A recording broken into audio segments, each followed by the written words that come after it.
Management Accounting C370. Considering about Unit 1, that is Management Accounting, Context and Performance Management.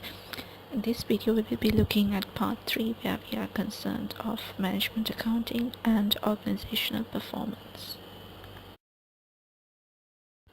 Next, we look at the factors that affect organizational performance and how does management accounting impact here.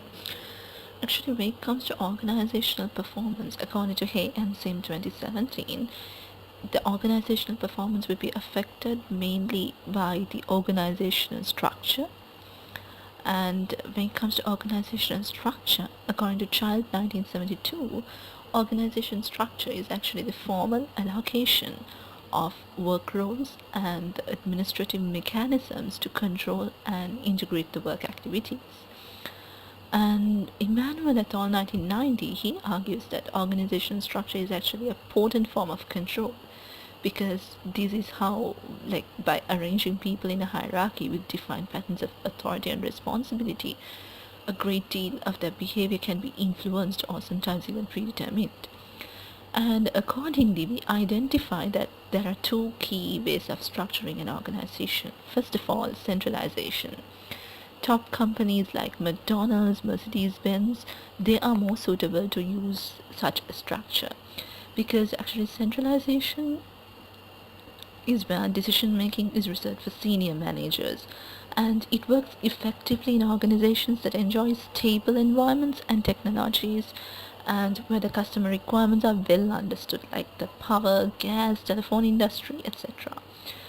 And a stable environment in the sense, an environment where there's no major information differences between the corporate headquarters and the employees who are responsible for dealing with customers or running the operations. And because of the difficulty involved in gathering and transmitting information quickly to a central decision maker, most highly centralized organizations are unable to respond effectively or quickly to their environments. That is why they are most suitable only for businesses with stable environments. Whereas the alternative option is decentralization, where the decision making responsibility is delegated from senior management to employees at lower levels of the organization. And it is effective for organizations in which environments are constantly changing, customer requirements are constantly changing, but the only thing is that the employees should have the skills and knowledge to accept decision making, and the employees should understand the organization objectives so that they can make decisions that are consistent with those objectives. And a key concept linked with decentralization is that responsibility centers. When it comes to responsibility centers, they are basically subparts of an organization, or sometimes they may be considered as small businesses within a larger organization. And the managers of the responsibility centers are responsible for running their center in the best interest of the large organization. When it comes to Atkinson et al. 2012, they argue that decentralization allows motivated and well-trained organization members to identify changing customer requirements quickly, and it gives frontline employees the authority and responsibility to develop plans to react to those changes.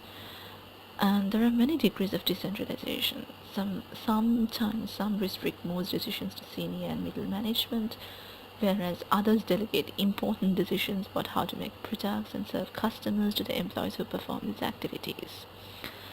Whichever the case, the amount of decentralization or the level of decentralization directly reflects the organization's trust in the employees, the employees' level of skill and training, the increased risk from delegating decision making, the employees' ability to make the right choices, and the organization's need to have people on the front lines who can make good decisions quickly.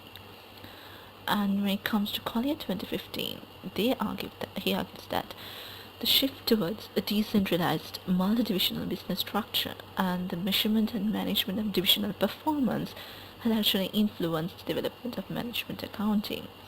And businesses produce products or services through a variety of organizational forms, but predominantly through these two types of structures, which we can also consider in terms of functional and divisional structure. where functional structure allocates decision making at the top of the corporate hierarchy with functional responsibilities allocated to departments.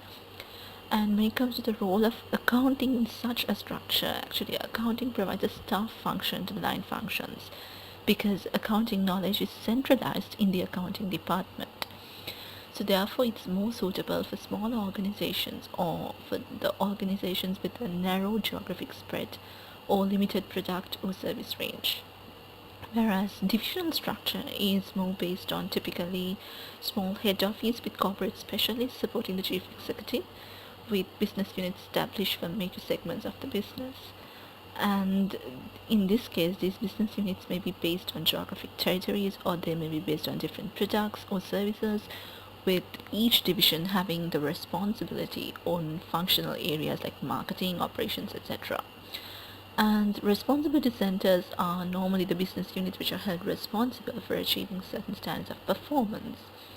So even this, there are three types. First of all, cost centers, which is where the managers are responsible for controlling the costs within the budget limits. So in this case, the managers are evaluated on the performance compared to the budget in keeping costs within budget constraints. Whereas the second category is profit centers, where managers are responsible for sales performance, achieving gross margins, etc. And in this case, managers are evaluated based on their performance compared to budget in achieving profit target. However, these are more flexible than cost centers because they can achieve their target in any particular way, not only by controlling costs. And finally, we have investment centers, where managers have profit responsibility but also influence the amount of capital invested in, in their business units. In this case, the managers are evaluated based on a measure of the return on investment, not only by increasing profits, but also by increasing or reducing the level of investment in their business units. Considering about Hay and Sim's arguments, according to Hay and Sim 2017, when it comes to profit centers, sometimes the central senior management controls the level of investment, and in many aspects, this is done and also in some businesses, this is done to a greater scale where the central management will control the operations of these centers. And even in the case of investment centers, according to Hay and Sim, the investment center is normally an independent business and it should be essentially independent for it to achieve whatever it's supposed to achieve. And when it comes to the key benefits of having this kind of a structure, planning is centrally coordinated, whereas implementation of plans, decision making, and control is devolved to local management who are closer to customers and who have a better understanding of local operations. That makes things easier. And not only that, in a divisional structure, the role of accounting is more focused on providing advice, information, and support to local management. So therefore, accounting is influenced by the organizational structure adopted and the extent of delegated managerial responsibility for business unit performance, and thus it can influence organizational performance. Whereas Galbraith and Nathanson 1976 argues this choice of the organization structure is actually the result of choices about task, people, structure, reward systems, information and decision processes. So, and also he argues that these choices should be consistent with the firm's product market strategy, and this is where organizational fit or congruence is needed. So this is just one factor that affects the organizational performance. There are several other factors that affect the organizational performance. When it comes to Hay and Sim, another key thing is decision making influences. So accounting is linked here also, and also the degree of control over operations and operational reporting that's given by managers. It also influences the organizational performance. Apart from that, according to Deshpande et al. 1996, national and organizational culture also influences the organizational performance. For example, an organizational culture that encourages trust, participation, and entrepreneurial behavior has better performance. Similarly, organizations with flexible and externally oriented corporate cultures perform better. And most successful firms have a combination of hierarchy, autocracy, market, and clan culture. So considering about Atkinson et al.'s beliefs, thereby decentralization is considered as one of the key things for organizational success, organizational performance. And according to Atkinson et al., this decentralization, which is actually the process of delegating decision-making authority to frontline decision makers, it actually has come for two key reasons. That is, because organizations became larger, it became difficult for central decision making. And also because organizations became larger and more geographically dispersed, it became increasingly difficult to gather and transmit information about the organization's environment for evaluation and processing at the organization's center.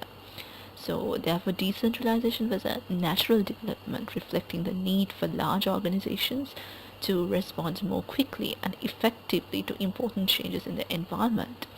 So, it was actually the phenomenon that prompted the development and use of internal financial control in organizations in the early 1900s.